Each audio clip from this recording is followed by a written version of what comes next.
Hola a todos. Tal como vimos en los videos anteriores, vamos a seguir estudiando un tema muy importante en geografía, que es el tema del mar, y habíamos visto las características del agua del mar, los movimientos que poseía el mismo, etc. Pero en el video de hoy vamos a profundizar en los usos que hace el hombre del mar, entonces, en los usos que le damos al mar. El primero de los usos que vamos a estudiar es el mar como fuente de alimento. Fuente de alimento. Como ustedes saben, los seres humanos solemos extraer peces, entre otras especies vivas, dentro del mar para poder alimentarnos. Peces, moluscos, crustáceos, ¿sí? Peces, moluscos, crustáceos, vamos a ir anotando algunos para que ustedes puedan ir teniendo clarificada la cuestión, que como sabemos son capturados en diferentes océanos y mares del planeta. Las zonas de pesca más importantes, vamos a pasar a nuestra siguiente imagen para que ustedes lo puedan comprender un poco mejor. Zonas de pesca entonces, las más importantes, como decíamos, se encuentran en los mares epicontinentales, es decir, los mares pegados a los continentes. Entonces, por un lado, se encuentran en los mares epicontinentales. Vamos a ponerlo aquí para que no nos quede tan desprolijo. Que como decíamos, son los mares pegados a los continentes. Y también vamos a decir, para no dejar de lado, que hay zonas de pesca muy importantes en las zonas donde se mezclan diferentes corrientes marinas, que son las zonas conocidas con el nombre de zonas de convergencia, ¿sí? Entonces, zonas de convergencias. Para que a ustedes también les quede bien en claro, que serían las zonas alrededor de la línea del Ecuador, en donde están los mayores barcos pesqueros del mundo, ¿sí? Recordemos que el Ecuador divide al hemisferio en dos partes, ¿sí? Si nosotros trazamos más o menos una línea que nos divide al hemisferio norte del hemisferio sur. Pero si bien acá no queremos precisar ciertas zonas geográficas, lo que nosotros nos tiene que quedar en claro entonces es que las zonas de pesca más importantes se van a encontrar en los mares epicontinentales, es decir, los mares pegados a los continentes, y en las zonas de convergencia, que eran las zonas alrededor de la línea del Ecuador, en donde estaban los mayores bancos pesqueros del mundo. Entre las especies vegetales marinas más importantes vamos a encontrar las algas. Las famosas algas, vamos a volver aquí, que ustedes seguramente han oído nombrar alguna vez en su vida. ¿Por qué? Porque las algas son fuente de alimento para múltiples especies de peces, crustáceos, moluscos, y además les cuento que ellas son utilizadas para la producción de alimento. Sirven entonces para la producción de alimento, así como también medicamentos caseros muchas veces, también para la industria de la cosmética, para pinturas y otras producciones industriales que ustedes pueden descubrir a lo largo de su vida. Seguramente se han topado en algún momento con algún producto elaborado con algas o que tenía como elemento componente a las algas.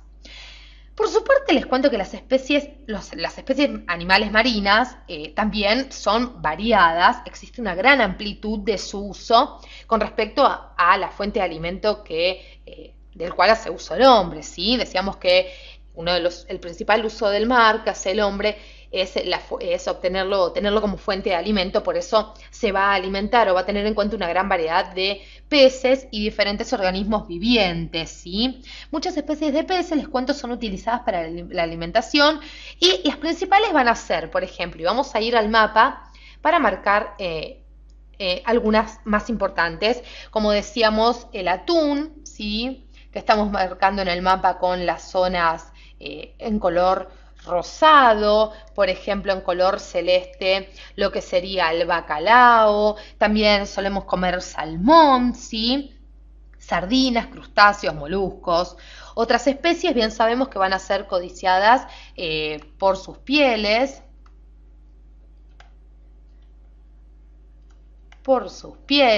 sí, que también van a ser utilizadas, y también por sus grasas para la industria aceitera y también por su carne. En muchos casos hay muchas culturas, muchas sociedades que suelen comer, por ejemplo, las famosas ballenas, las cuales sabemos que constituyen un grave problema hoy en día porque la caza de ballenas está prohibida y su explotación intensiva puede llevar a poner en peligro a esta especie y, claro está, cualquier explotación intensiva de cualquier otro tipo de organismo viviente dentro de el mar, ¿sí? Dentro de los océanos, para hacer un poco más amplia la cuestión. Bien sabemos que, como en el caso de las ballenas, o se pone el límite a su extracción o de alguna manera hay que penarlo porque va a afectar indudablemente, va a aumentar la problemática del agotamiento de los recursos y va a afectar indudablemente a la misma especie, provocando su extinción. Por eso es un tema muy controversial y, claro está, hoy en día muchos organismos de derechos humanos y defensores de los animales se ocupan de estos temas. Pero sigamos adelante. ¿Por qué? Porque otro de los usos que se le da al agua del mar es en aquellos lugares en donde escasea el agua, que es el tratamiento mediante plantas desalinizadoras. Plantas, entonces, desalinizadoras, que si ustedes ya más o menos se guían por el nombre, son aquellas plantas, aquellos lugares en donde se le quita la sal al agua, claro está, para que nosotros los seres humanos luego podamos tomarla, ¿sí? Y en las aguas de los mares también se localizan importantes yacimientos petrolíferos y gasíferos, es decir, yacimientos de petróleo y gas. Por la extracción de hidrocarburos, extracción, entonces, de hidrocarburos, vamos a ponerlo allí, también se obtiene mucho dinero y también hay mucha gente que se dedica a eso. Las compañías petroleras, les cuento, realizan extracciones en plataformas fijas, así como también en plataformas flotantes. Por ejemplo, en esta imagen estamos viendo una plataforma petrolera, ¿sí? Plataforma petrolera. Recordemos que los hidrocarburos no solo se refieren al petróleo, sino también a la explotación del gas, para que a ustedes les quede bien en cuenta. Ahora bien, las áreas de mayor extracción se encuentran, les cuento, en los mares del norte de Europa. Vamos a ponerlo aquí. Mares del norte de Europa, para que a ustedes les quede un dato importante también, ¿sí? Y vamos a pasar a la siguiente imagen porque les cuento que otro de los usos que tienen los mares, vamos a ver esta imagen, ustedes concéntrense en ella, les decía que otro de los usos que tienen los mares es ser utilizados como vías de transporte y comunicación. Vías, entonces, de transporte y comunicación desde hace siglos y siglos atrás. Todos los océanos son recorridos por las principales rutas comerciales marítimas. Por ello les cuento que adquieren importancia la localización de lo que serían los puertos, ¿sí? En color estamos marcando con un puntito rojo, por ejemplo, los principales puertos, ¿sí? Como pueden visualizar en el mapa, ya que el transporte marítimo, o para el transporte marítimo, es esencial descargar, tener zonas de descargue, ¿sí? Sobre todo de cargas pesadas y de gran volumen, entre las cuales podemos contar el petróleo, el gas, los granos, los productos químicos, etc. Y también son muy importantes las rutas marítimas de navegación a la hora, claro está, de transportar ciertas cargas o hacer viajes marítimos. En este mapa entonces estamos viendo las principales rutas marítimas comerciales, las estamos marcando en color celeste con bandas anchas para que ustedes se puedan ubicar un poquito más mejor, y En color amarillo, estas zonas que están señaladas, sobre todo en el hemisferio norte, son los países con mayor comercio marítimo internacional para que ustedes puedan centrarse mejor en el mapa. Para finalizar, les cuento que otros usos que se le dan al mar son, por un lado, como depósito de desechos. Vamos a hacer un breve espacio aquí. Entonces, como decíamos, otro de los usos es usar al mar, vamos a ponerlo así, como depósito de desechos, decíamos, lo cual tampoco es muy apropiado, pero bueno, hay que remarcarlo, principalmente desechos nucleares.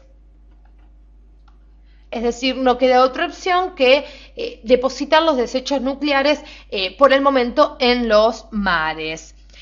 Estos desechos nucleares, al ser sumamente radiactivos, como sabemos, y al no biodegradarse, son arrojados al océano sobre lo que serían las dorsales oceánicas en grandes contenedores sellados para evitar que el contenido se desparrame. ¿Sí? Entonces, atentos con esto porque siguen todo un protocolo para, claro está, no contaminar con elementos radiactivos los océanos y, claro está, los mares. Otro uso que se le da al mar es como generador de energía mareomotriz. Generador de energía, entonces decíamos, mareomotriz. Mareomotriz, ¿sí? Como el movimiento de las mareas, les cuento, en los mares es constante a lo largo del tiempo, puede ser usada para producir energía eléctrica mediante la utilización de las instalaciones que permitan dicha transformación energética, ¿sí? Es necesario un equipamiento para poder generar esta energía mareomotriz. Esto ha sido todo por hoy. Los invito a que sigan viendo nuestros próximos videos. Gracias.